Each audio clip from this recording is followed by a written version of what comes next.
Saluton from BA. This is a Rorschach Multilateral update from the 11th of November 2025. A summary of what's going down in the world's major multilateral institutions.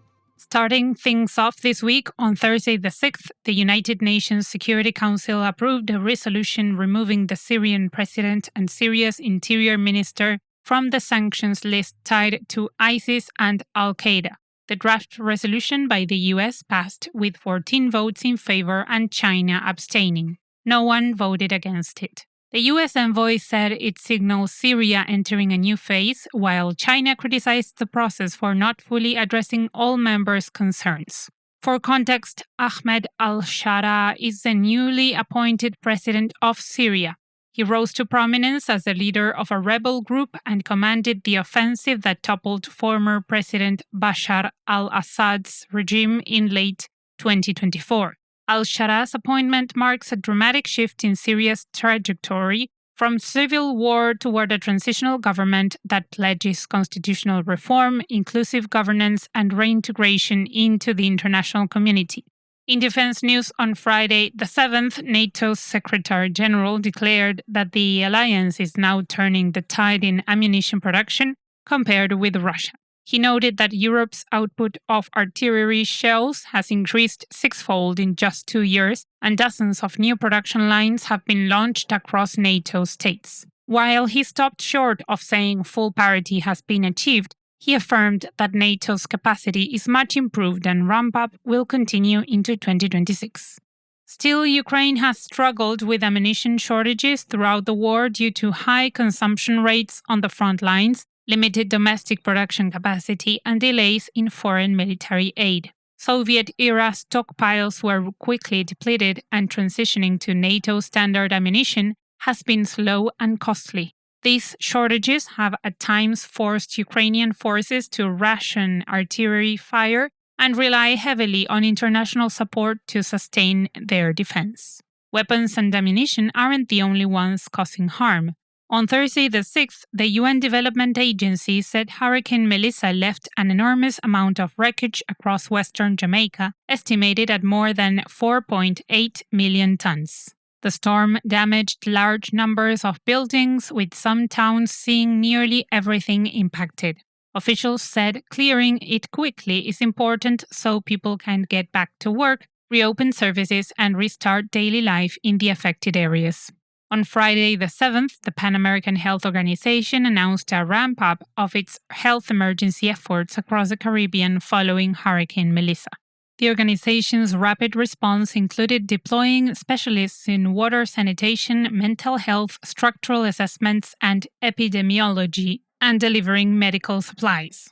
In more health news, on Thursday the 6th, the World Health Organization introduced a new plan to improve how medical treatments are tested in young children. The organization pointed out that kids are still often left out of clinical trials, which means doctors don't always have clear evidence about the safest or most effective treatments for them. The new agenda lays out priority research areas and encourages countries, researchers, and health agencies to work together on studies that are practical. The goal is to close long-standing gaps in child healthcare knowledge. Meanwhile, on Thursday the 6th, the World Customs Organization announced that it wrapped up a large coordinated effort known as Operation Stingray, which brought together almost 100 national customs services to track the movement of dangerous materials. They reported 51 seizures, including several that involved nuclear or radioactive items moving through normal trade routes. The World Customs Organization supports international customs administrations by developing global standards, promoting cooperation, and improving the efficiency and security of cross-border trade. It provides guidance on customs procedures, fights illegal trade, and works to streamline customs operations so that trade flows smoothly while ensuring proper revenue collection and border protection. Also on Thursday the 6th, international judges confirmed a long list of war crimes and crimes against humanity charges against Joseph Kony, the Ugandan rebel leader who has been wanted for years. The accusations stem from his group's actions in the early 2000s, including killings, abductions, sexual slavery, and forcing children to fight. The court has had a warrant out for him since 2005, but he has remained out of reach. Going back to the UN for a second, on Tuesday the 4th, a new assessment by the UN Environment Programme said that recent national climate promises barely shift the long-term outlook for global warming. The world is still on track for temperature increases well above what scientists consider a safe limit. In some news from Europe, on Tuesday the 4th, ministers from the European Union gathered in Brussels to push through new emissions commitments ahead of the COP30 climate summit in Brazil. The draft plan under discussion could allow more flexibility, such as international carbon credits, so that economic and energy security concerns are given extra weight. Listen to Rorschach Ocean Update to learn more about the COP30. Link in the show notes. On Wednesday the 5th, African Union observers said Tanzania's recent national election did not meet basic democratic standards.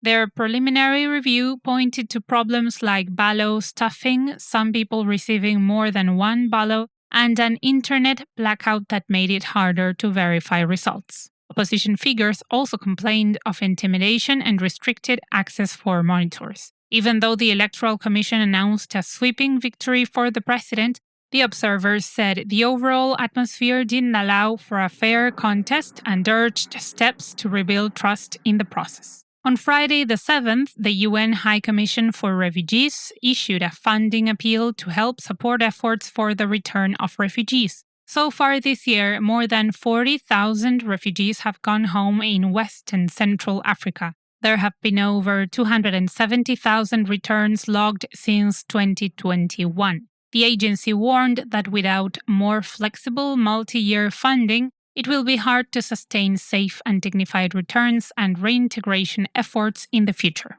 On the same day, the International Labour Organization said it has expanded its digital labor platform policy tracker to include collective bargaining agreements, not just laws and court rulings. The idea is to show how platform workers in different countries are negotiating for pay, working conditions, and protections, and not only how governments are regulating these jobs. On Friday the 7th, a new report from the Organization for Economic Cooperation and Development said countries in Latin America and the Caribbean could see stronger and more sustainable growth if they broaden their economies instead of relying heavily on a few dominant sectors. The analysis pointed out that investment in areas that build innovation and higher value industries is still relatively low, and a large share of jobs remains informal. It suggested that improving skills training, strengthening local industries, and encouraging regional cooperation could help create more stable jobs and long-term development opportunities across the region.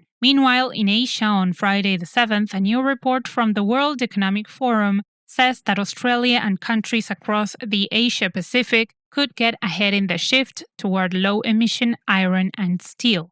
Emissions from these resources primarily come from their transportation.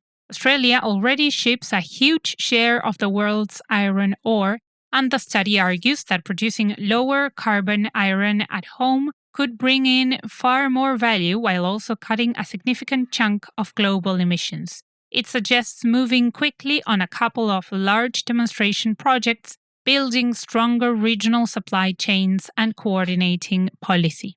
And to close this edition, in the Diplomat media outlet, Dr. Eric Rudenschold looked at the C5+1 format that links in the United States with Kazakhstan, Kyrgyzstan, Tajikistan, Turkmenistan, and Uzbekistan, saying the arrangement has hit a turning point after a decade. He argued that while the platform has supported cooperation in sectors like energy and transport, the surrounding political landscape has shifted due to Russia's war in Ukraine, China's growing influence, and new trade corridors. And that's it for this week. Thank you for joining us. Our new very cool t-shirts are on the way right in time for Christmas. Stay with us for the reveal. See you next week.